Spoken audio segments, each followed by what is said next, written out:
8절에서 10절 말씀이 되겠습니다.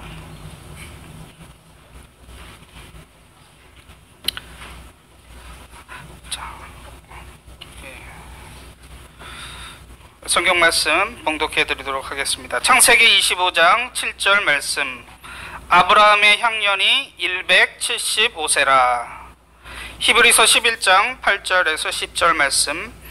믿음으로 아브라함은 부르심을 받았을 때에 순종하여 장래 기업으로 받을 땅에 나갈새 갈 바를 알지 못하고 나갔으며, 믿음으로 저가 외방에 있는 것 같이 약속하신 땅에 우거하여 동일한 약속을 유업으로 함께 받은 이삭과 야곱으로 더불어 장막에 거하였으니, 이는 하나님의 경영하시고 지으실 터가 있는 성을 바랐음이니라. 이는 하나님의 말씀이니라. 아멘. 네, 이 시간 첫 강의를 해주실 강사 목사님을 소개해 드리도록 하겠습니다. 우리 첫 강의를 해주실 유동필 목사님은 현재 울산 광명교회 담임 목사님으로 계시고 총회 신학원에서 학생들을 가르치는 교수로 재직하고 계십니다.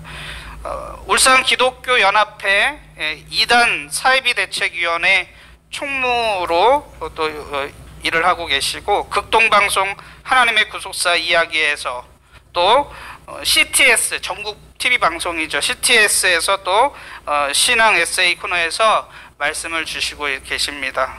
제 개인적으로 짧은 시간의 만남이었지만 너무나도 존경하고 사랑하는 목사님입니다. 우리 귀한 말씀 전해주실 때 한 분도 빠짐없이 은혜 받으시는 저와 여러분 되시기를 바랍니다. 우리 나오실 때 할렐루야로 인사하도록 하겠습니다. 할렐루야. 감사합니다. 오늘 이렇게 우리 창원 동산중앙교회에서 귀한 시간을 또 준비하셔서 저희들이 함께 또 말씀으로 만날 수 있음에 감사를 드립니다. 우리가 살면서 많은 어려움에 부딪힐 때도 있죠. 그렇지만은 저희들이 세상 사람들과 다른 것이 있다면 바로 오직 예수의 신앙으로 이기고 또 견뎌내는 거죠. 하나님을 믿는다고 해서 환난을 당하지 않는 게 아니죠. 어쩌면 하나님을 믿음으로 더 큰 환난을 당할 때도 있어요. 그렇지만 오직 예수의 신앙이 우리를 늘 지켜주시고 또 우리를 이끌어 주시기 때문에 또 이만큼 우리가 살아갈 수 있죠. 모든 생활 가운데 주님 한 분이면 충분하다는 것을 기억하면서 오늘 또 말씀을 통해서 그 예수님을 만나고 또 목회 현장에 우리의 모든 삶에 새 힘을 얻어서 나아가는 오늘이 하루가 되시기를 먼저 주님의 이름으로 축원합니다. 이 자리에는요 신천지가 아무도 없을 것 같아요. 왜냐하면 지금 사실 신천지가 이게 추수꾼들 많이 잠입해 있죠. 교회들에 지금은 신천지가 20만 명이라고 하는데 청년들이 10만 명이에요. 그러니까 절반들이 청년들이에요. 근데 그 중에 2만 명이 가출을 했어요.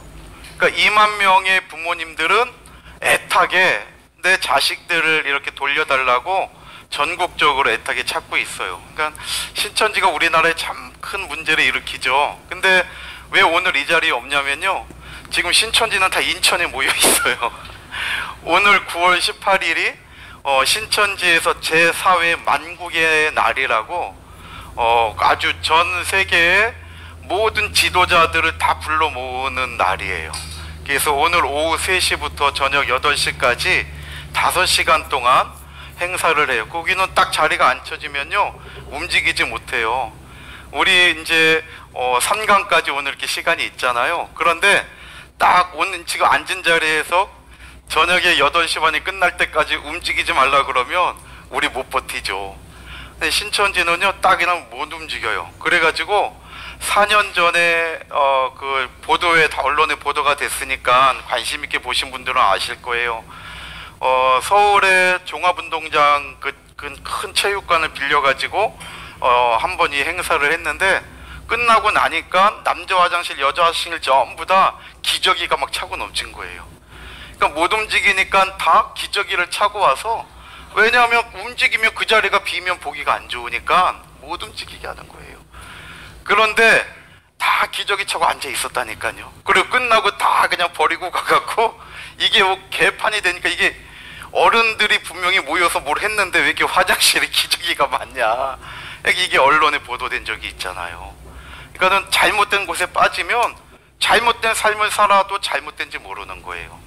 지금 오늘 지금 인천 아시아드 경기장에서 지금 크게 행사를 하고, 그래서 혹시 목사님들 가운데 지난 주일날 갑자기 뭐 이런저런 핑계대 갖고 안 나오신 분들이 있으면 추수꾼의 확률이 굉장히 높아요. 지난 주일날 대구인가 대전에서는 차가 오늘 179대가 올라가요. 버스가. 그럼 이 한 대에 45인승이잖아요. 이게 179대면 얼마나 많은 사람들이 가는 거예요. 그래서 참 우리 주변에 이렇게 이단도 많고 참 교회 권위가 무너져가고 이러한 때 중요한 것은 바로 복음이죠. 복음. 그래서 제가 이렇게 목사님들 만나 뵈면 목사님들이 한결같이 안타깝게 말씀을 하셔요. 지금 한국교회가 회복하는 길은 복음으로 돌아가는 거래요. 복음. 그리고 이 복음으로 돌아가는 것은 본래로 돌아가는 거라고 많이 얘기하시면서 선배 목사님들도 참 안타까워하시고 참 너무나도 참 안타깝게 여기시죠. 그런데 복음으로 돌아가는 것이 뭐냐? 그 목사님들이 지금 이 구속사 말씀이 참 중요한 이유 가운데 하나가 이거라는 거예요. 복음으로 돌아가는 것이 바로 이 구속사 말씀을 전하는 것이 복음으로 돌아가는 거래요. 이 한국교회가 정말 이 구속사 세미나를 더 이걸 확장시켜 가지고 많은 목사님들이 들음으로 말미암아 이 말씀을 가르칠 때에 한국이 이 복음으로 돌아감으로 말미암아 하나님이 붙들어 주셔서 다시 한번 살아나게 되고 이 민족이 이 세계를 이끌어가는 그러한 영도적인 민족이 될 수 있다는 것을 많은 목사님들이 얘기하고 있죠.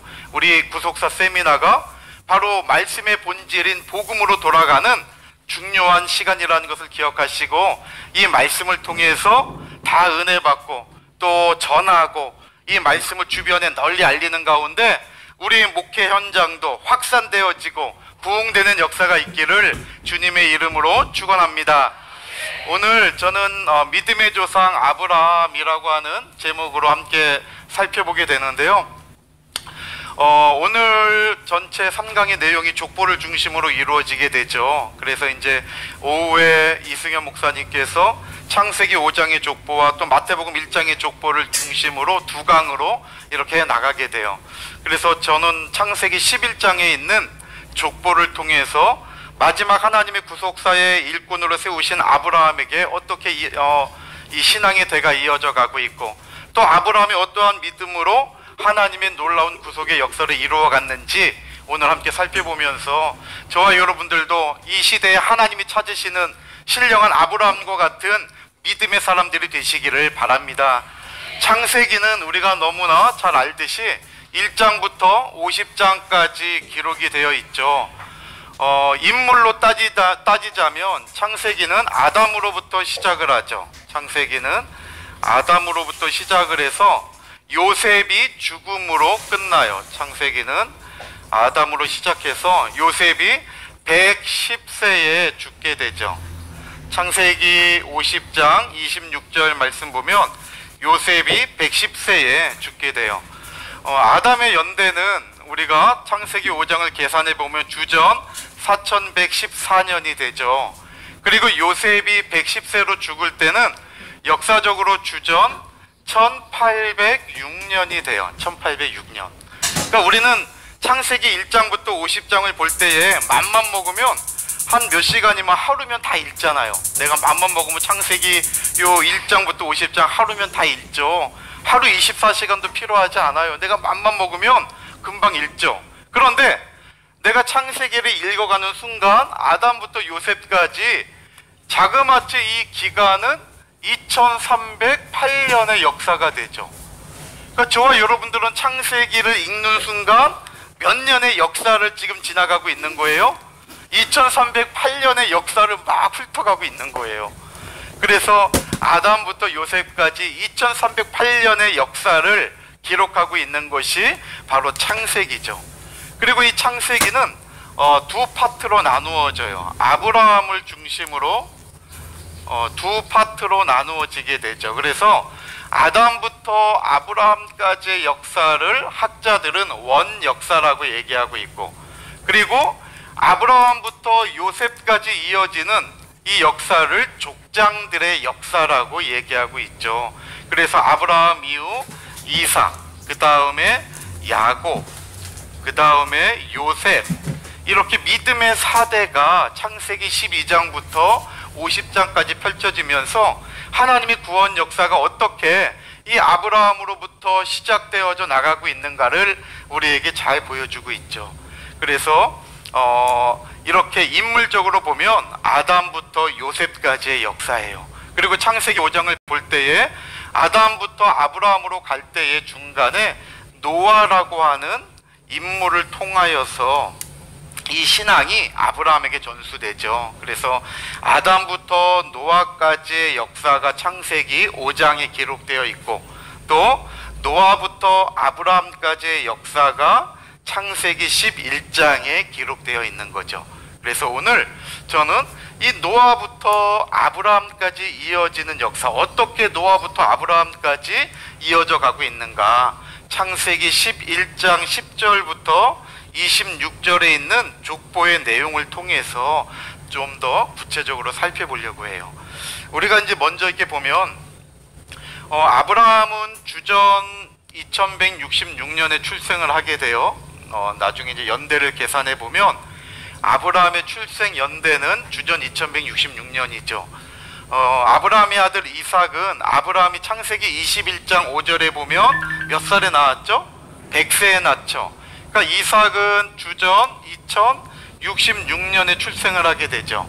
또 창세기 25장 26절을 보면 이삭이 야곱을 60세에 낳잖아요. 그러니까 야곱이 태어날 때는 주전 2006년이 되죠. 2006년이 되죠. 그리고 야곱이 요셉을 낳을 때는 성경에 나이가 기록되어 있지 않아요.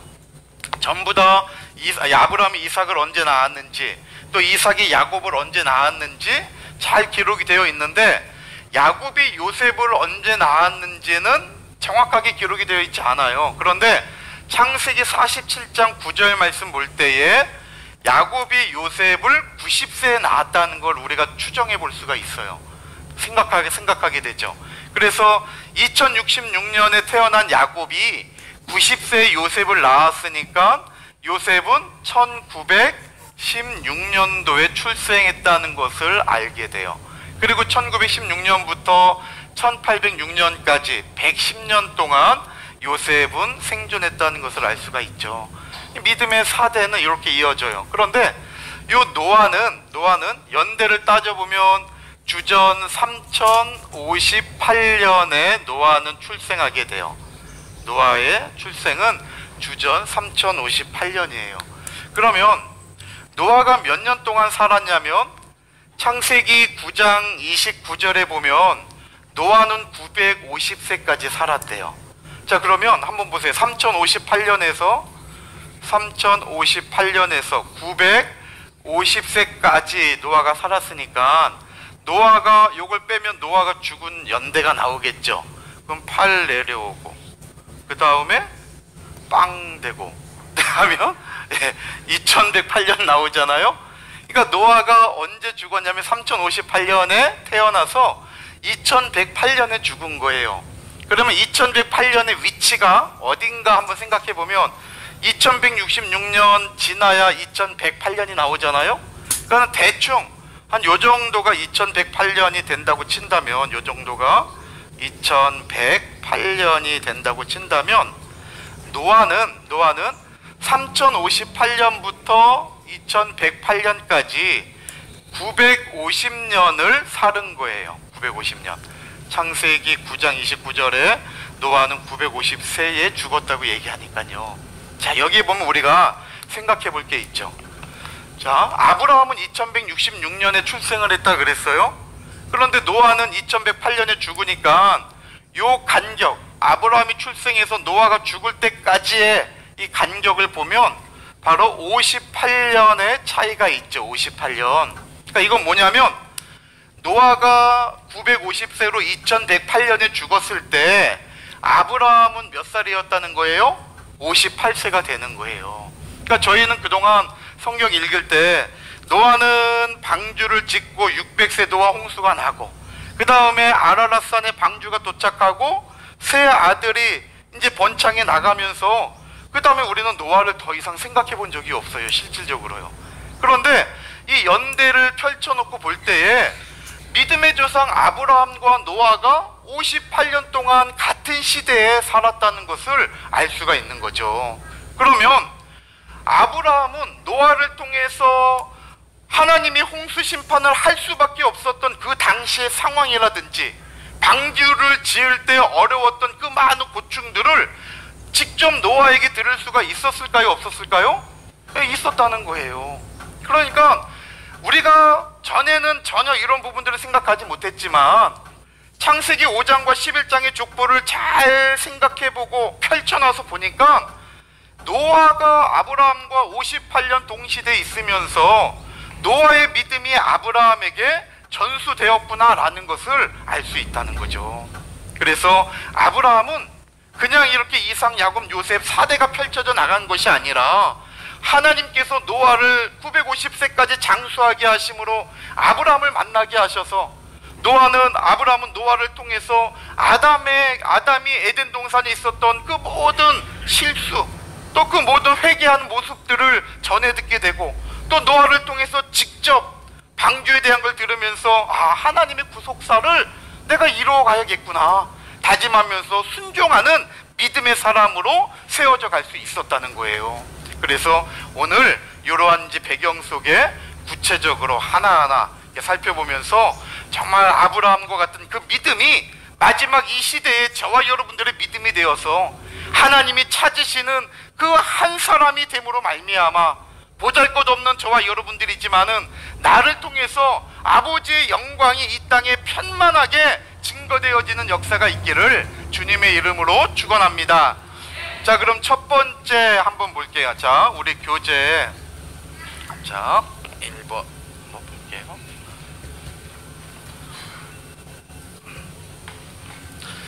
자, 1번 보면 노아부터 아브라함까지의 족보 그랬죠. 그래서 창세기 11장 10절부터 26절에 보면 이 족보는 이러한 패턴으로 되어 있어요.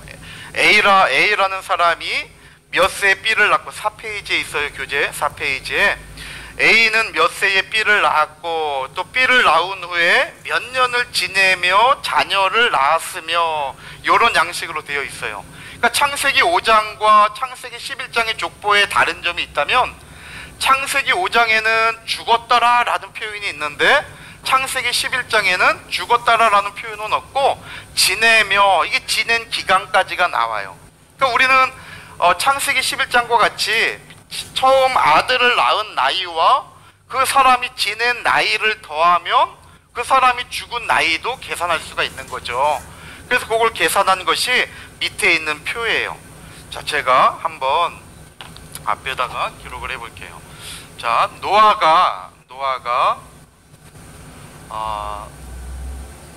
502세에 셈을 낳게 되죠. 실질적으로 502세에 셈을 낳았다는 기록은 없지만은 창세기 11장 10절 말씀을 보면 노아가 502세에 셈을 낳았다는 것을 알 수가 있어요. 왜냐하면 창세기 11장 10절을 보면 셈이 100세에, 요 창세기 11장 10절을 보면, 자, 셈이 100세에 누구를 낳았죠? 아르박삿을 낳아요. 그래서 셈은 100세에 아르박삿을 낳게 돼요. 자, 창세기 11장 10절에 셈은 100세에 아르박삿을 낳았대요. 그런데 셈이 아르박삿을 낳은 100세가 홍수 후 몇 년이라고 얘기하고 있죠? 네, 2년이라고 얘기하고 있죠. 홍수 후 2년이래요. 그러면 우리가 잘 알듯이 노아의 홍수는 몇 세에 있었어요? 노아? 예, 노아 600세에 있었잖아요. 그러니까는 홍수 후 2년이면 노아가 몇 살이 돼요? 602세가 되겠죠. 그래서 이 홍수 2년은 노아 602세가 되는 거예요. 그러면 셈이 100세가 노아 602세니까 셈이 출생할 때 100을 빼면 노아 몇 살이 돼요? 502세가 되잖아요.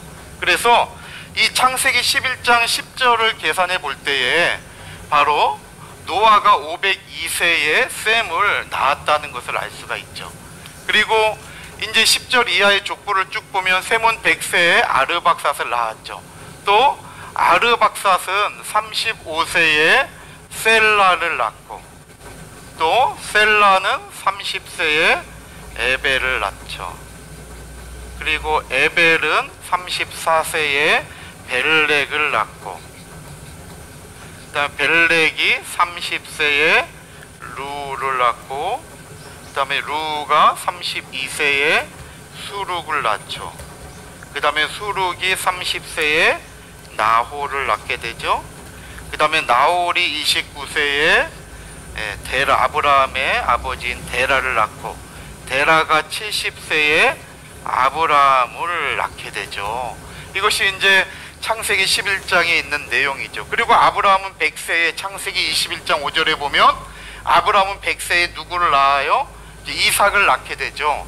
자, 그리고 노아는 502세에 셈을 낳고, 우리가 계산해 보면 창세기 9장 29절에 분명히 노아는 950세에 죽었다고 창세기 9장 29절에 말씀하고 있어요.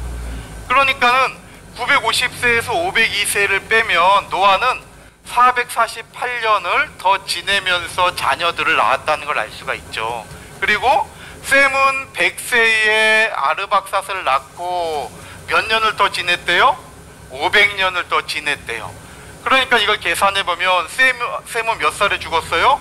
네, 600세에 죽었다는 것을 알 수가 있죠. 또 아르박삿도 35세에 셀라를 낳았죠. 그리고 403년을 지내며 자녀를 낳았으니까 433세에 죽었고, 또 셀라는 죄송합니다. 430년. 403년이니까 430년. 갑자기 더하기가 안 되네.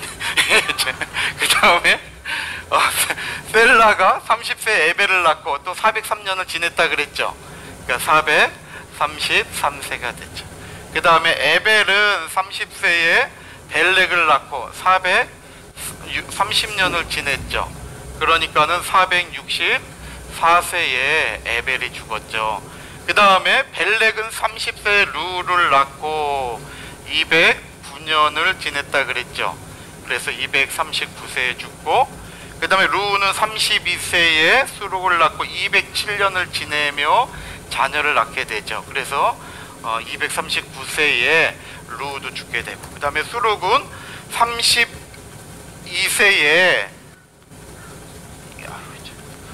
수룩은 30세에 나홀을 낳죠. 그리고 200년을 지내며 자녀를 낳게 되죠. 그래서 230세에 죽게 되고, 그 다음에 나홀은 29세에 데라를 낳고, 그 다음에 119년을 살게 되죠. 그래서 나홀은 148세에 죽게 돼요.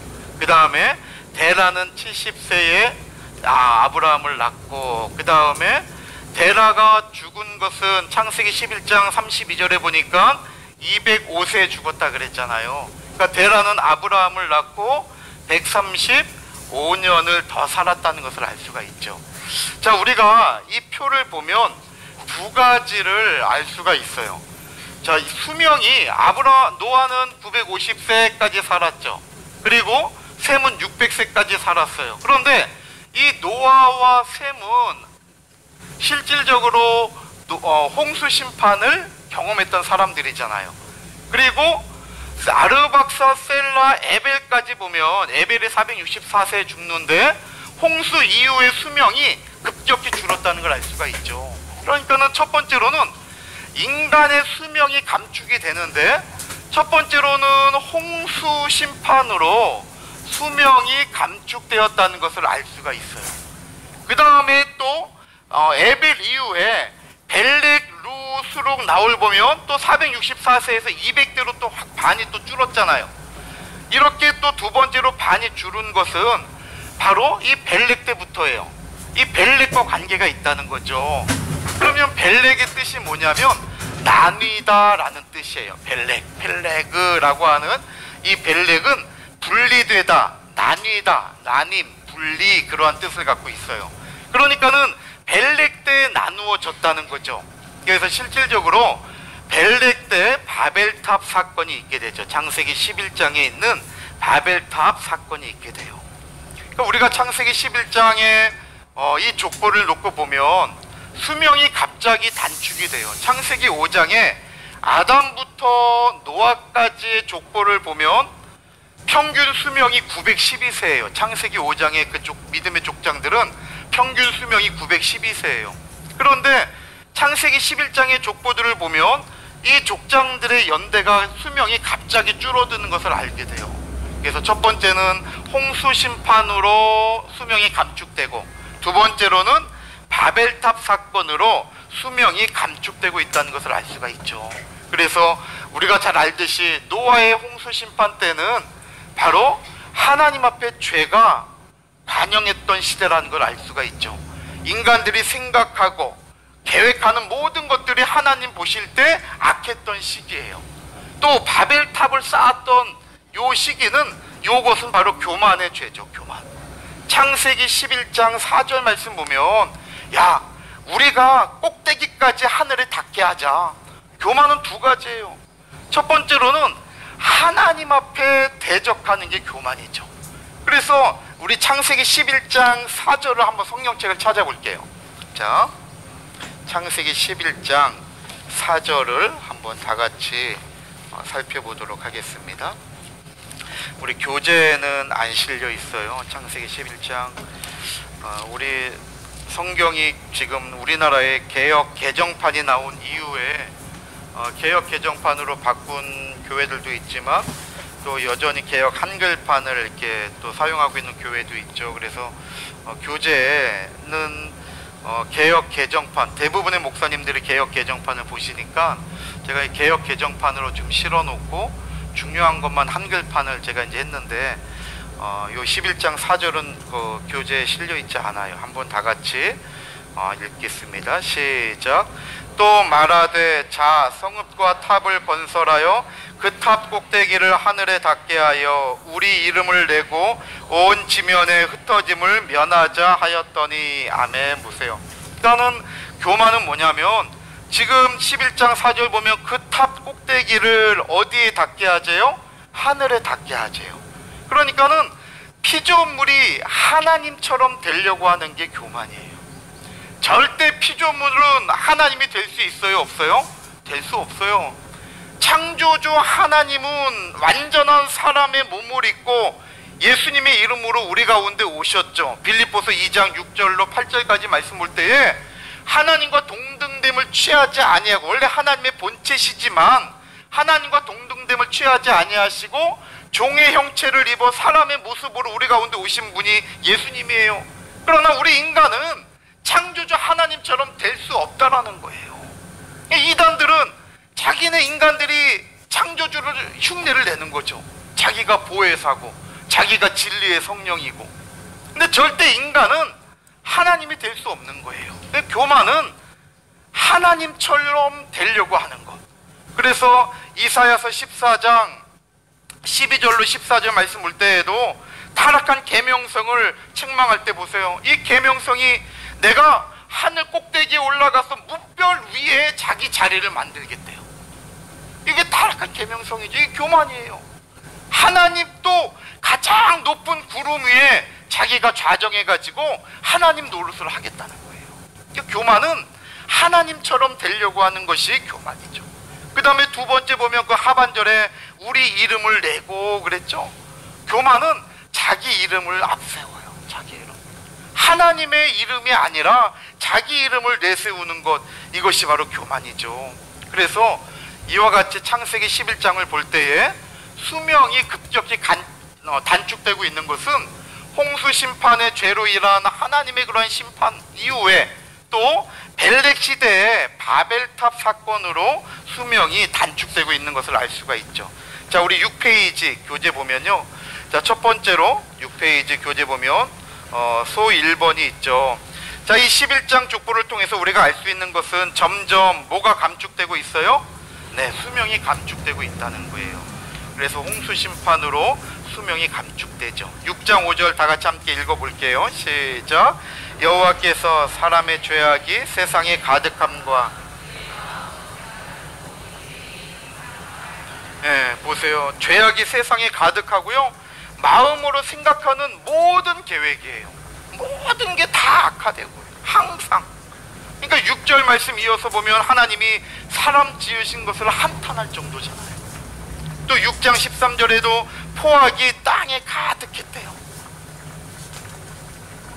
그러니까는 노아 때 하나님이 홍수 심판을 일으킬 수밖에 없었던 것은 바로 이러한 죄 때문에 그래요.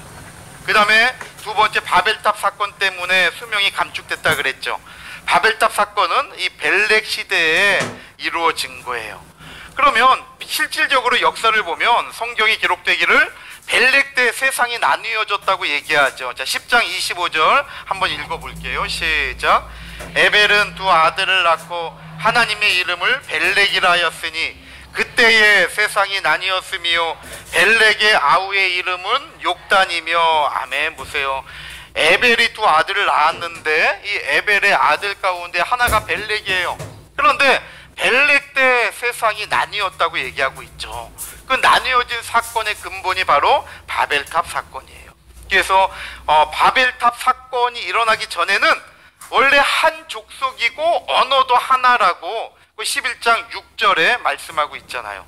그런데 아까 우리가 함께 읽은 것처럼 11장 4절 말씀 볼 때 야, 우리가 이 탑 꼭대기를 하늘에 닿게 하자. 그리고 이 세상에 우리 이름을 내자. 이러한 교만한 죄 때문에 하나님께서 흩으신 거죠. 그래서 11장 7절 그 마지막 9절에 그 밑에 하반절 9절에 보면 여호와께서 거기서 그들을 어떻게 했대요? 온 지면에 흩으셨다고 얘기하고 있죠. 그래서 이와 같이 우리가 창세기 11장 10절을 통해서 우리가 기억해야 될 것은 11장 10절을 보니까 수명이 갑자기 단축되고 있다는 거예요. 두 번 단축돼요. 왜 이렇게 갑자기 수명이 단축될까? 첫 번째는 홍수 심판으로 인하여서 수명이 단축되죠. 그리고 두 번째로 바벨탑 사건 이후에 수명이 단축되고 있다는 것을 알 수가 있어요. 자, 그러면 이 두 사건의 공통점은 뭐냐? 바로 죄죠, 죄. 그 옆에다가 죄 하나 좀 써놓으시면 좋을 것 같아요. 이 두 사건의 공통점은 바로 죄예요, 죄. 그래서 죄를 지으면 오래 살아요, 빨리 죽어요? 네, 죄를 지으면 빨리 죽는 거예요. 그러니까 죄 때문에 다 수명이 감축되죠. 우리 잠언서 10장 27절 한번 읽어볼게요. 시작. 여호와를 경외하면 장수하느니라. 그러나 악인의 수명은 짧아지느니라. 아멘. 보세요. 하나님을 경외하면 장수의 복이 있지만 악인들은 죄 때문에 금방 수명이 짧아요. 전도서 8장 13절에도 악인은 잘 돼요, 잘 되지 못해요? 네, 잘 되지 못한대요. 그 장수하지 못하는 거예요. 하나님의 말씀이죠. 그러니까 죄는 우리의 수명을 단축시키는 거예요. 그래서 시편 55편 23절에도 하나님이여 주께서 그들로 파멸의 웅덩이에 빠지게 하시리이다 하고 피를 흘리게 하며 속이는 자들, 이 악인들이잖아요. 피를 흘리게 하며 속이는 자들, 이 악인들은 그들의 날의 반도 살지 못한다고 얘기하고 있죠. 그래서 악인들은 일찍 죽는 거예요. 죄가 있으면 장수하지 못해요. 그 다음에 두 번째로 우리가 알 수 있는 것은 앞서서 이렇게 얘기한 것처럼 노아와 아브라함이, 자 8페이지에 보면요, 노아와 아브라함이 몇 년간 아까 동시대였다고 그랬죠? 58년간. 이건 꼭 기억하셔야 돼요. 노아와 아브라함은 58년간 동시대예요. 우리가 창세기 5장의 족보를 보면 아담이 라멕과, 노아의 아버지가 라멕이죠. 아담이 라멕과 56년간 동시대 사람이었다는 것을 알 수가 있어요. 그래서 그 아담의 믿음이 라멕을 거쳐서 그 아담이 회개하고 다시 회복한 그 믿음이 라멕을 통하여 노아에게 전수가 된 거죠. 그래서 노아는 그 믿음을 가지고 7, 80년 동안 방주를 지을 수가 있었던 거예요. 그리고 그 노아는 아브라함과 58년간 동시대예요. 자, 이걸 어떻게 알 수 있느냐? 아까 연대를 통해서도 우리가 살펴봤죠. 노아의 연대가 3058년에서 몇 년에 죽었다 그랬죠? 2108 58년에 950세를 살기 때문에 창세기 9장 29절에 노아는 분명히 홍수 이후에 600세 홍수였으니까요 350년을 더 살고 950세 죽었다고 얘기하고 있어요. 그러니까 노아가 950세 죽게 되는데 이 950년의 노아의 연대는 주전 3058년부터 2108년까지예요. 그 연대를 통해서도 58년 동시대인 걸 알 수 있지만 이 족보를 통해서도 우리가 계산할 수가 있어요. 자, 한번 보세요. 자, 나라고 하는 내가 있는데 우리 아버지가 나를 만약에 30세에 낳았어요. 나를 30세에 낳았어요. 근데 우리 할아버지는 우리 아버지를 한 25살에 낳았다고 쳐보세요. 그러면 나는 아버지가 30세에 낳았는데 그러면 내가 태어날 때 할아버지의 나이는 몇 살이 돼요? 55세가 되죠. 요거 더하면은 할아버지가 나이가 나오잖아요. 이런 식으로 지금 노아부터 아브라함까지의 나이를 계산하려면요, 만약에 요 연대 다 낳은 나이, 장자들을 낳은 요 나이들을 다 더하면 데라는 29세에 아브라함을 낳았지만 이것을 다 더하면 노아가 몇 살이 되었다는 것을 알 수가 있잖아요. 그래서 요거를 다 더하면은 872가 됐죠. 872가 되죠. 892요? 네, 892가 되죠. 892가 돼요. 그래서 거기 1번 보면 노아가 셈을 낳을 때부터 아브라함이 태어날 때까지 아들을 낳은 나이를 모두 더하면 몇 년이 돼요? 892년이 돼요. 그래서 502, 135 전부 다 더하면 892년이 되죠. 이것은 아브라함이 태어날 때 노아의 나이가 몇 살이라는 거예요? 892세가 된다는 거죠. 892세. 그러므로 그때부터 노아가 950세로 죽을 때까지 두 사람은 몇 년 동안 동시대였다는 것을 알 수가 있어요. 58년 동안 이 두 사람은 동시대의 삶을 살았다는 것을 알 수가 있는 거예요. 자, 그러면 우리 답을 한번 달아볼게요. 자, 8페이지에 보면 두 번째 괄호 있죠. 노아와 아브라함이 58년간 동시대죠. 그리고 1번 동그라미에는 몇 년이에요? 892년. 그 다음에 502세부터 70세까지 다 더하면 892년이 나오죠. 그래서 이것은 아브라함이 태어날 때까지 노아의 나이가 892세고 이 두 사람은 58년 동안 동시대를 살았다는 거죠. 그래서 950세, 노아가 죽은 950세에서 이 892년을 빼면 58년이 나오죠. 자, 그렇다면 그 다음 손가락을 보면요, 이게 이제 중요하죠. 하나님께서는 왜 노아를 950년까지 살게 하셨냐는 거예요. 하나님이 노아가 950년까지 장수한 거는요, 창세기 5장과 다 비교해 볼 때 세 번째로 장수한 사람이에요. 가장 장수한 사람이 누구죠? 무두셀라죠. 969세. 그 다음에 두 번째 장수한 사람이 라멕이잖아요. 야렛. 962세까지 살았죠. 그 다음에 세 번째가 바로 노아가 950세까지 살게 돼요. 이와 같이 노아는 950세까지 장수한 사람이에요. 그럼 왜 하나님이 이렇게 오래 살게 하셨느냐? 바로 이것은 노아의 믿음이 아브라함 시대까지 전달되기를 원하신 거예요. 그래서 하나님의 구속사는 아브라함을 부르심으로 다시 또 이어져 가고 있다는 거죠.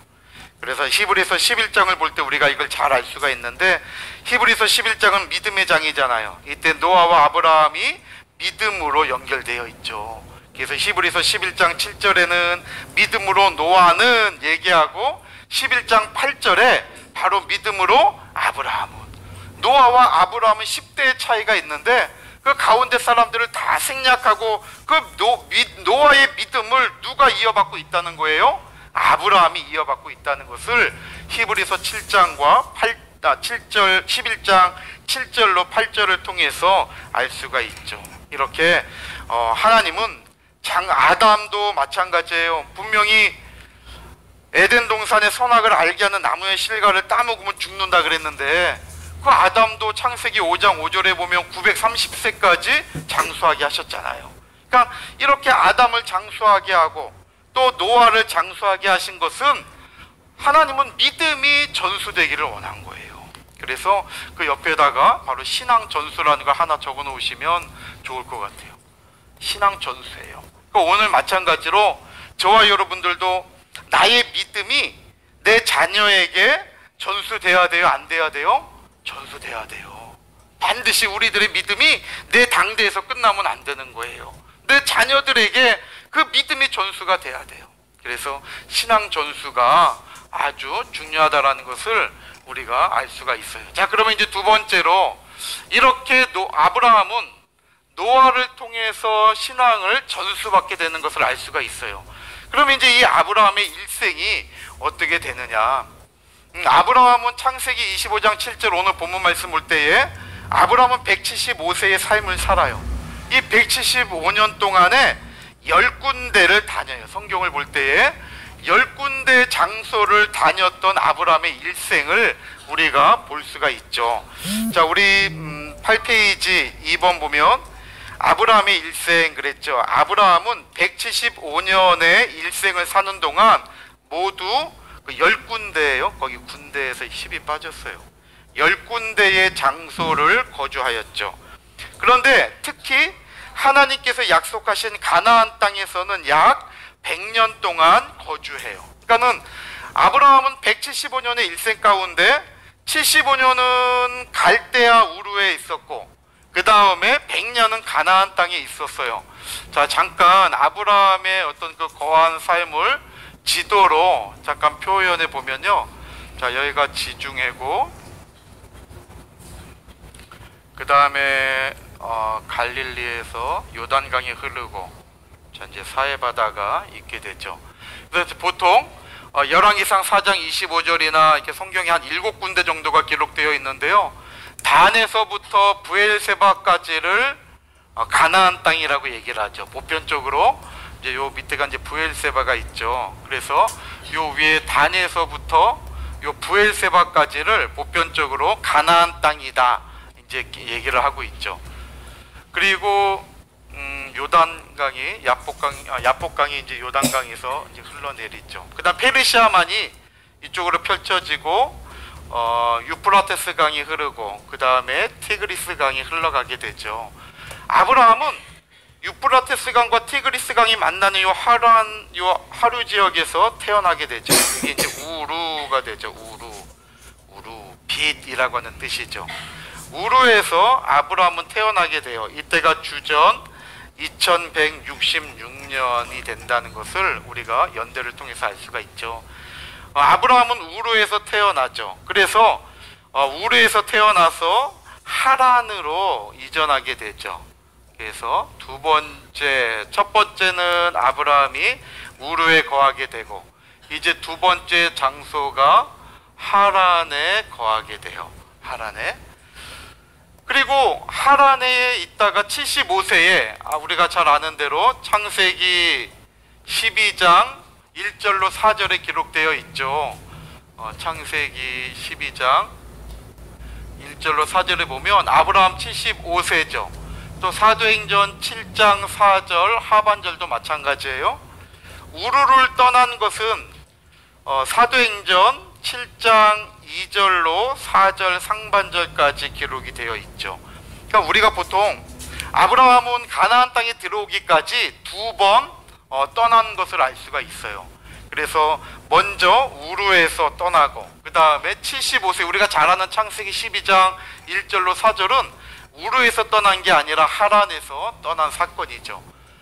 75세에 하나님의 말씀에 순종해서 아브라함이 데라도 버리고 이 우르에서는 본토와 친척을 버리고 떠나죠. 데라가 중심이 돼갖고 떠났지만은 이 하란을 떠날 때는 아버지 데라마저 아브라함은 마음속에 지워버리죠. 그리고 아내 사라와 조카 롯을 데리고 아브라함이 이 하란을 떠나요. 그래서 갈그미스에서 또 알레포를 거쳐서 다메섹이 있죠. 다메섹을 지나서 이 다메섹에서 아브라함이 우리가 잘 아는 엘리에셀이라고 하는 몸종을 여기서 만나게 돼요. 그래서 창세기 24장에 보면 아브라함의 몸종 엘리에셀을 표현할 때 다메섹 사람이라고 얘기하고 있죠. 여기서 이제 다메섹에서 엘리에셀을 만나서 아브라함이 야복강을 지나서 요단강을 건너 세겜에 도착하게 되죠. 그래서 세 번째 아브라함이 머물렀던 곳은 세겜이 돼요. 세겜에 도착할 때에도 75세죠. 주전 역사적으로는 2091년이 돼요. 창세기 12장 5절로 7절 말씀 보면 세겜에 도착을 하죠. 그 다음에 세겜에서 네 번째가 베델과 요 아이 사이에 거하게 되죠. 그래서 네 번째는 베델과 아이 사이에 아브라함이 거하게 돼요. 이랬다가 여기에서 기근을 만나게 되죠. 그래서 아브라함이 조카 롯을 데리고 아내 사라와 같이 기근을 피해서 요 중앙 산지 지대를 통해서 부엘세바와 부엘라이로이를 거쳐서 애굽에 들어가게 되죠. 그래서 다섯 번째 아브라함이 머물렀던 곳은 애굽 땅이 되죠. 창세기 12장 말씀 올 때에 10절로 20절에 기록되어 있죠. 애굽에. 그 다음에 애굽에서 창세기 13장에 보면 이제 물론 이 애굽에서 자기 아내를 아내라고 얘기하지 못하고 이제 누이라고 속이죠. 그러나 하나님의 은혜 가운데 큰 부자가 되어서 다시 애굽에서 올라와서 여섯 번째 베델과 아이 사이에 다시 도착을 하게 되죠. 근데 이것은 우리가 한번 생각해 볼 때 이 베델의 뜻은 하나님의 집이라는 뜻이잖아요. 베델, 하나님의 집. 그런데 이 아이라고 하는 것은 황폐한 곳이라는 뜻이죠. 아이. 그러니까는 이 베델과 아이 사이에는 어디를 바라보며 사느냐라는 것을 우리에게 보여주는 것 같아요. 그러니까 저와 여러분들이 하나님을 바라보며 살아갈 때에 하나님은 그 사람을 놓지 않는다는 거죠. 근데 아브라함이 이 베델과 아이 사이에서 기근을 만나서 하나님을 보지 못한 거죠. 그래서 그 기근을 피해가지고 살겠다고 애굽에 내려갔다가 다시 하나님이 오게 하신 곳이 베델과 아이예요. 그러니까 이 베델과 아이에 다시 왔을 때 이 아브라함은 전적으로 하나님을 보죠. 그래서 이 베델과 아이에서 창세기 13장에 보면 조카 롯과 분리하잖아요. 그 롯이 떠날 때 아브라함은 하나님 말씀에 순종해서 이 땅에 계속 남아있게 되죠. 여기서 조카 롯은 이 소돔 고모라 땅으로 이제 옮기게 되죠. 그 다음에 조카 롯이 소돔 고모라로 옮기고 난 다음에 이 아브라함은 일곱 번째 헤브론으로 옮기게 돼요. 일곱 번째 헤브론으로 옮기죠. 그리고 헤브론에 있다가 그랄로 이제 소돔성이 19장에서 하나님의 불심판을 받은 이후에 20장에 보면 여덟 번째 그랄로 아브라함이 잠깐 옮기게 되죠. 그랄로 가요. 그랄로 갔다가 아홉 번째 부엘세바로 오게 되죠. 부엘세바. 창세기 21장에 아브라함이 그랄에서 부엘세바로 옮겨요. 그래서 이 부엘세바에서 아브라함이 이삭을 낳게 돼요. 창세기 21장 5절에 이삭을 낳죠. 그래서 이삭의 고향은 부엘세바예요. 그리고 이삭을 낳고 그 이삭을 하나님 앞에 번제로 드리기 위해서 이 예루살렘 모레아의 한 산까지 오게 되죠. 그러니까는 아브라함이 이삭을 잘 키우고 창세기 22장에 그 이삭을 번제로 드릴 때까지 아브라함은 부엘세바에 머무르게 돼요. 그리고 127세에 창세기 23장에 보면 127세에 사라가 죽게 돼요. 그래서 아브라함은 사라가 죽을 때에 헤브론으로 다시 들어오게 돼요. 그래서 헤브론은 아브라함이 머무른 10번째 장소이기도 하죠. 그래서 헤브론에서 사라를 장례를 치르고 그리고 아브라함은 이삭을 장가 보내고 그 다음에 구두라를 후처로 취해서 6명의 아들을 더 낳고 아브라함도 이 헤브론 땅에서 죽게 되죠. 그래서 아브라함은 창세기 25장 7절까지 175세를 죽는 동안에 이와 같이 10군데의 지역을 움직이게 돼요. 10번.